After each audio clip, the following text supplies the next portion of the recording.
I'm not sure that Seabell and Kyle Larson and Kyle Busch are all feeling so great with each other. Kyle Busch, if you guys have been on social media, you've seen the video, charges up to his former Gibbs teammate post-race and kind of showing some fingers. I've entrusted Jordan Bianchi's lip reading abilities. I heard him after on a podcast breaking down what he thinks Kyle said and kind of flashed up the number 2, like this has happened twice, and then showed 3 fingers like there will not be a third. Yeah.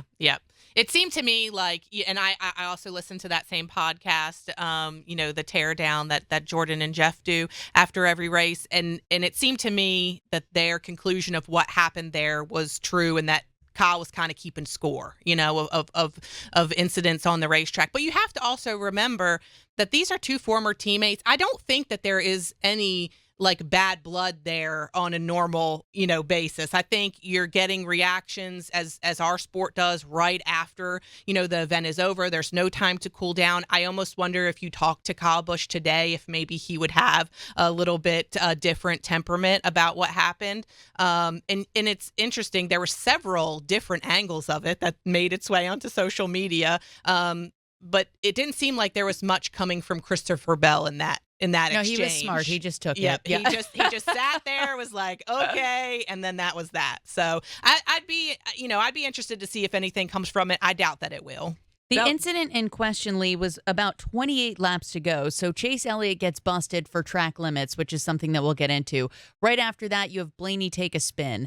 Then directly after that is when you saw Christopher Bell spin Kyle Busch around. What Christopher Bell said after to us, the media, was, I didn't expect Rowdy to have as high of an entry into turn 1. I just wasn't expecting it. So obviously not intentional, and said he'd follow up in the next coming days to talk through it with Kyle Busch. Bell's generally not a confrontational kind of guy, and so that's why I'm sure he just sat there and he listened to what the champ had to say. And he also respects him, having been his teammate. He was extremely helpful to him throughout his career because he raced for him, right, in the Truck Series. But when you look at Busch, clearly he had a competitive car because he finished 9th. In the last 3 weeks, he finished 26th at Vegas, 22nd at Phoenix, and 25th at Bristol. Bristol, we really thought, after 2 bad weeks for Kyle Busch, Bristol has been his kingdom for so long, just not in the new car. And so I think there's frustration there. We clearly we've over-documented the pit crew, right? And he finally thought he had a shot. And so I can understand why, probably more than normal. But, man, there was a lot of people getting into people that, as you said, it wasn't documented because they never threw a full course yellow. And they almost had to do replays of it just to show you what had happened on that long course. And, I think it's just racing incidents and they'll move on. Seabell spun Kyle Busch last year in this race. So I guess that's why Kyle's holding up the 2. That's the 2. There won't be a 3. I disagree, Alexis, that if you ask Kyle today, tomorrow, Wednesday, Thursday, or maybe even next Friday, that he would see it differently. I think maybe the intentionality of it. Right. But I think Kyle Busch is a guy that's just going to pay you back. Sure. Former teammate or not, intentional or not. He'll make it hard on him because drivers don't forget. I just think Kyle's one of those guys that's not going to get over it quickly. I mean, remember what happened in the Clash, an exhibition race a few years ago, how pissed he was at Joey Logano. He's like, I thought we were friends. Yeah. I'm going to race you differently. He's just one of those guys that does not let it go until he settles the score. And I think Seabell's going to feel that dearly. When and where, I don't know, but we have short tracks coming up with Richmond and Martinsville. 2 of them.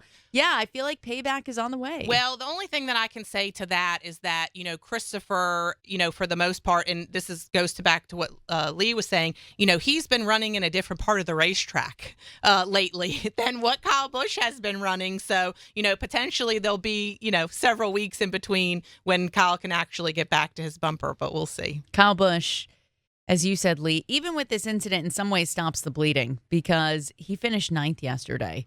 I mean, again, 3 weeks in a row that he's had a solo spin. I'll call it a solo spin. He feels like Bell kind of initiated this one. But we saw the solo spin because he was just loose at Phoenix. We saw it again at Bristol because, the car just came around on him. And again, goes through the spin cycle.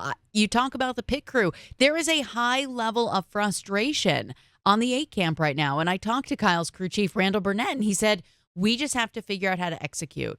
He said, I have to do a better job. The pit crew has to do a better job. Didn't really put too much onus on Kyle, but he said, whether it's about execution, finding the balance of the car, we know we have the guy behind the wheel that's the talent. It's the rest of us. And this is kind of becoming a narrative now at RCR. It's like, you don't want to keep throwing these opportunities away because you have Kyle Busch in his prime. And it's kind of like the 8 team has to figure out how to give him a car to go out there and execute. But at least, as Alexis said, having a green flag race, and both pit stops were under green, right? Unless you came in after the stage breaks, but that really magnifies the pit crew. And so at least there's that. At least they kind of got over that step. But you have to think if you're Kyle Busch, it's still in the back of your head. Every time you come down pit road, something's going to happen. And that weighs on a driver. Mm-hmm. And so I think that it's, as you said, we have 2 short tracks coming up. And does he want to put his emphasis on him running well, or does he want to put it on screwing around with Bell? There might be a little bit of both, but, I think he... for selling tickets, it's probably well, sure. Play it up. The promoters out there certainly want to play it up. Yeah. Yep.